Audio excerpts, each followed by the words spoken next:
What's up, everyone? It is currently December the 4th, 2020. And in today's real estate news brief, home sales surge again, COVID vaccine distribution, stimulus package days away from apparent approval.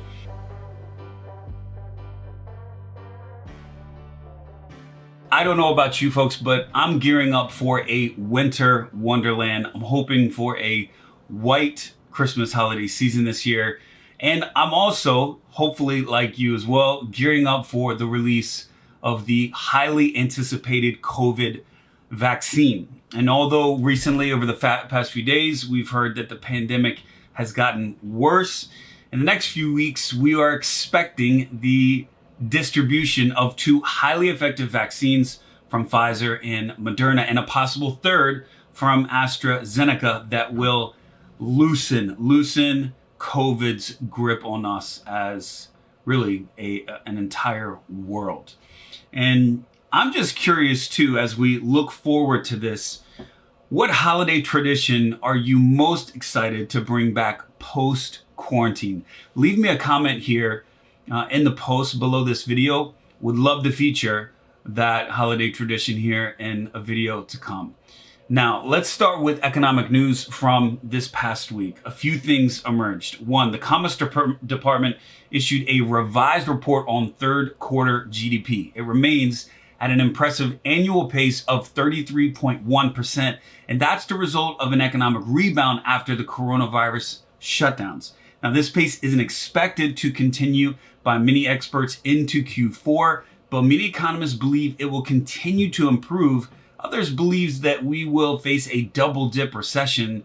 We won't get that report until January, however. Coronavirus layoffs put more people in unemployment line benefits. The government says that there were about 778,000 initial claims. That's 30,000 from the week before, and the highest number in 5 weeks. That would make 20.5 million people that are collecting benefits at this point. This number hasn't fallen below 20 million since the pandemic began. Inflation rate, it dipped to an annual rate of 1.2%, which is now further below the Federal Reserve target of 2%. On the housing front, let's get to real estate. Demand remains strong for new homes. October sales were about the same as they were in August and September, which was, drumroll please, 24% above where they were last year for the DC metro area, 24%. Fannie Mae chief economist says we're experiencing a sales pace that we haven't seen since 2006, end quote. This news comes despite higher home prices. The Case-Shiller Index shows that prices rose at a yearly pace of 6.6% in October, and that's up from 5.3% in September. The Case-Shiller Nationwide Index is even higher at 7%. Now, more positive news on the mortgage front. Freddie Mac says the average 30-year remains at all-time lows of 2.72% and 15-year at 2.28%. Lenders are seeing a new surge in applications. New home loan applications were up 3.9% last week after a 2-week lull and despite an ongoing inventory shortage.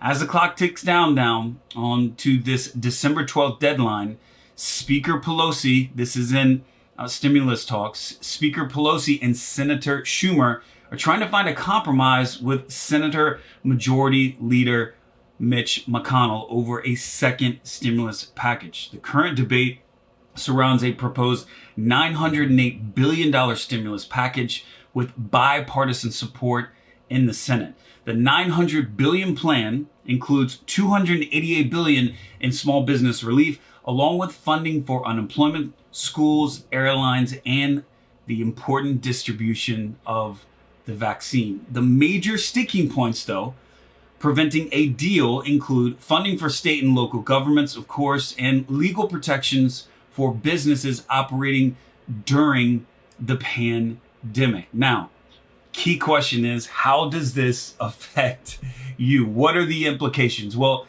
despite constant false starts and constant disagreements here, party leaders on both sides say the talks are moving in the right direction. Now, I know we've been hearing this for a while.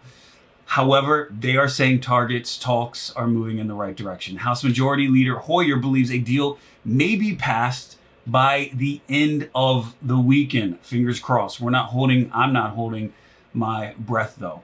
As the second wave of the pandemic rages across the country, Congress is desperate to have a plan in place before end of the year, and things get arguably even more challenging here. That's a wrap, folks, for the brief this week. I hope you have a great weekend. As always, thanks for watching, and until next time, I'll see you then. Take care. Bye-bye.